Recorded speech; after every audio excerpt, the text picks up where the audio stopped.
Sylvie Ducas, bonjour. Bonjour. Vous publiez La littérature à quel prix? Une histoire des prix littéraires qui n'est pas d'ailleurs qu'une histoire, qui est aussi une sociologie.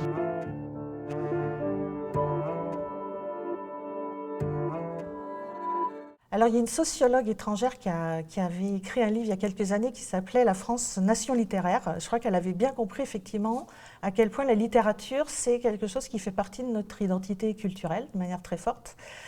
Pour ce qui est des prix littéraires, le fait même que Edmond de Goncourt, dans son testament, fasse don de toute sa fortune qui était énorme à la littérature, c'est quand même le signe d'une valeur quand même énorme qu'on lui accorde.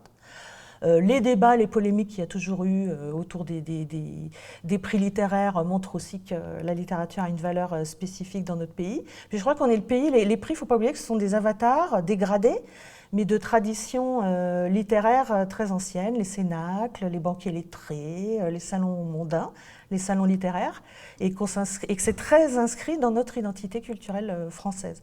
Enfin, voilà, c'est quelques éléments qui me permettraient de dire qu'on est un pays, un des rares pays aussi où on s'est donné une magistrature d'État, l'Académie française, avec un rôle politique qui tournait autour de la langue et de la littérature, hiérarchie des genres, etc. C'est comme ça que les prix se créent parce qu'ils en sont exclus de cette Académie française. Et c'est un pays aussi où on a fait du grand écrivain une espèce d'icône nationale depuis la Troisième République. Donc ça n'existe pas dans les autres pays. Nulle part, même le Booker Prize. Alors le Booker Prize a beaucoup, oui, il s'est construit comme un anti-Goncourt, mais il n'y a pas du tout la même tradition dans les pays anglo-saxons, le même rapport à la littérature, le même rapport à la lecture, le même rapport à l'écrivain. C'est très différent.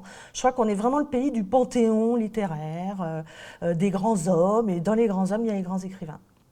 Donc voilà, je pense que ça c'est vraiment une exception française, si on veut parler d'exception culturelle française.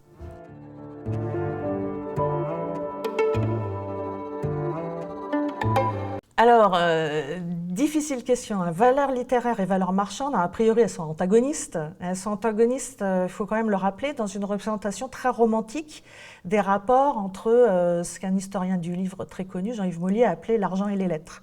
L'argent et les lettres, il y a toujours eu un rapport entre les deux. Il ne date pas des prix littéraires, il est bien antérieur.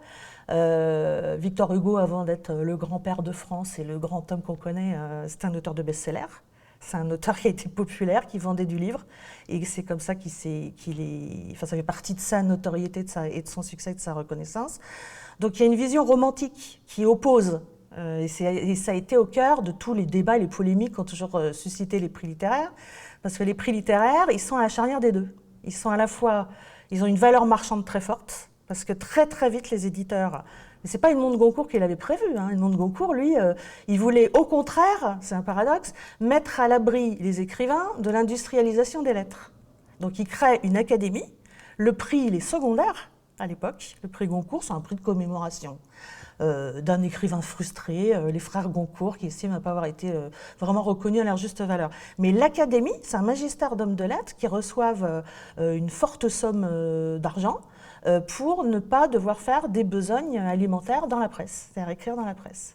Alors, ironie du sort, c'est Goncourt crée une académie qui va décerner un prix qui devient l'archétype de ce qu'il ne voulait pas, c'est-à-dire l'industrialisation de la littérature, parce que très vite les éditeurs vont voir que les prix sont vendeurs, qu'on peut se faire beaucoup d'argent sur eux. C'est très tôt, c'est très tôt. Bernard Grasset, dans les années 20, dit « on va faire de la littérature un événement avec les prix littéraires et on va faire vendre ». Et il a raison, parce qu'il n'y a pas que les chiffres énormes qu'on dit en édition courante, il y a toutes les éditions dérivées.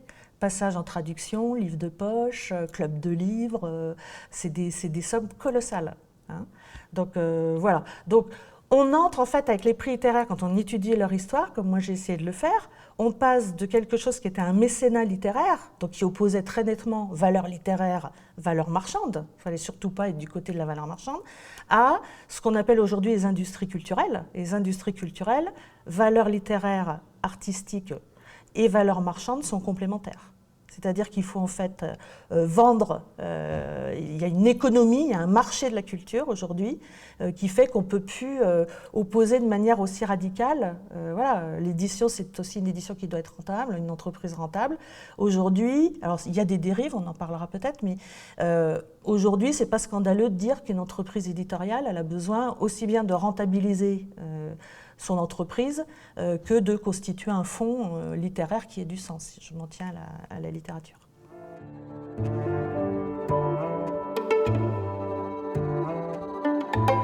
Alors l'inflation des prix, elle est manifeste, hein, elle va démarrer, je dirais, dans les années, dans les années 70, parce qu'on est dans une grande période de contestation des prix. C'est amusant parce que c'est à la même époque où on supprime la distribution des prix à l'école. Hein. On n'attribue plus, il y a une corrélation là. On déboulonne les statuts. Donc c'est dans les années 70 où se construit ce que j'appellerais des espèces d'anti-prix. C'est des prix populaires, on critique beaucoup les prix, les grands prix d'automne. On dit que ce sont des prix truandés, collusion entre les jurys et les éditeurs, ce qui est vrai. Hein. Donc se créent des prix populaires, jugés intruandables, alors là, moi je mettrais beaucoup de bémol, avec des jurys amateurs. C'est-à-dire le lecteur lambda, qui n'est pas dans le landerneau littéraire, qui n'a pas d'intérêt dans le système, et qui va désigner lui aussi de la valeur, parce qu'en France, on adore cette idée qu'il y a un meilleur livre de l'année, ce qui là déjà est une utopie. Hein. On sait bien que la notion de valeur, elle n'est pas absolue, hein, et pas plus en littérature qu'en maths ou ailleurs. Donc voilà. Inflation des prix qui va se développer par les médias. Les médias vont se vouloir des instances de consécration, elles aussi, littéraires. Donc on va voir des radios, des journaux, des télés se mettre à décerner des prix. Puis après, extension du côté d'autres médiateurs du livre, les bibliothécaires, les libraires. On va se mettre à créer des jurys aussi en littérature jeunesse, c'est-à-dire des jurys avec le Goncourt lycéen qui, lui, juge de la littérature, c'est la sélection Goncourt, mais c'est des jeunes publics, donc là aussi, ils sont forcément non suspects par rapport aux autres prix. Voilà, donc on a une inflation. Alors vous me demandez quelles sont les conséquences. Alors il y en a des positives et des négatives. Alors, je ne sais pas par lesquelles vous voulez que je commence. Ça donne... Bon, les positives, alors peut-être, on finira par le plus affreux. Alors positif, c'est, je pense que c'est quand même faire de la littérature un événement, c'est permettre à la littérature et au livre qui est concurrencé par d'autres biens culturels, la télé, les jeux vidéo, le cinéma, etc. Ça permet de faire parler des livres et de la littérature, donc c'est pas une mauvaise chose. C'est une incitation à la lecture, ça c'est plutôt une bonne nouvelle aussi. L'inflation et la diversification des prix, ça a permis aussi de sortir d'une littérature très académique. Donc on va vers, par exemple, ce que j'appelle les mauvais genres, la BD, le polar, les littératures de l'imaginaire. Moi, ça, je trouve que c'est une très bonne nouvelle. On va vers aussi des renouvellements de l'expertise, du jugement littéraire. Le lecteur amateur, moi, je lui redonne son sens noble. Il est passionné, c'est un passionné de lecture. Quand on regarde les blogs de lecteurs, etc., il y a des prix aussi numériques qui sont en train de naître, là, que je suis un petit peu. Les amateurs, les passionnés de littérature, c'est bien qu'ils aient leur mot à dire et pourquoi pas qu'ils désignent eux aussi de la valeur.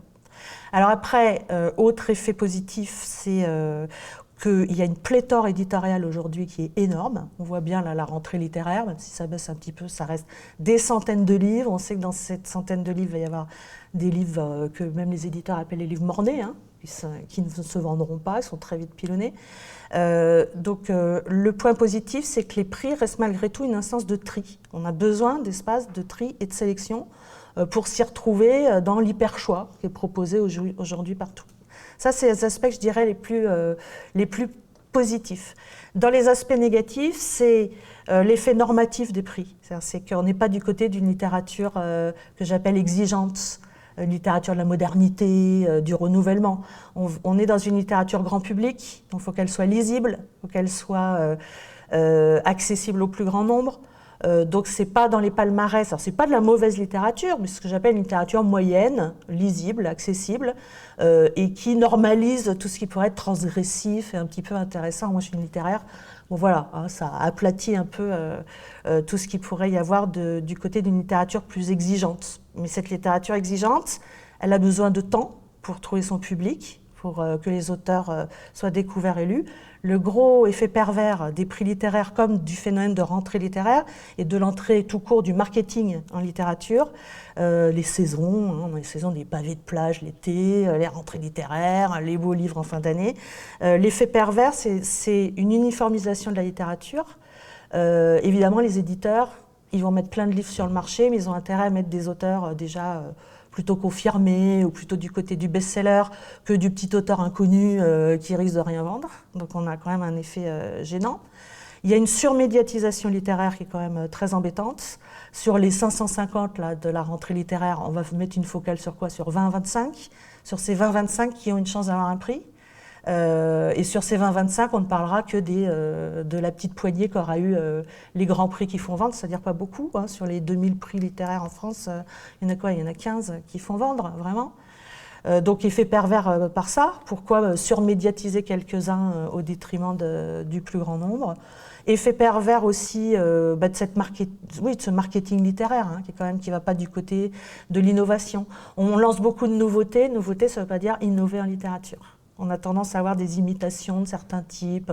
Moi, j'ai pu étudier sur le long terme des effets. Il y a les années famille, il y a les années guerre, il y a les années actualité, les années voyage. Voilà. On va tous un peu dans le même sens. Donc, je ne sais plus qui, mais je crois bien que c'est François Gèze qui parle de panurgisme, cette espèce d'effet panurgique. Des rentrées littéraires et des prix littéraires. Et puis un paradoxe quand même, c'est un système qui aujourd'hui, ça on le dit jamais assez, est fondé sur l'écrivain. Alors l'écrivain est un pur alibi, c'est pour ça que je m'amuse à dire, autrefois, c'était des instances qui désignaient le grand écrivain, on était dans ce fantasme-là. J'ai un chapitre très méchant où je parle de l'écrivain minuscule aujourd'hui. C'est-à-dire, il est devenu très très rétréci, machine à rétrécir les prix. Moi, je pense que les prix, ça pourrait redevenir des instances, des espèces de machines de guerre, si les écrivains jouaient ce rôle-là, de s'engager et de se dire, c'est pas normal aujourd'hui que la littérature se fasse en se moquant de l'auteur et de ce qu'il écrit. Puisque le but aujourd'hui, c'est clair, c'est faire circuler du livre, c'est de faire marcher la distribution, c'est une économie de la distribution. Il faut vendre du bouquin, et quelle que soit la littérature qu'on écrit.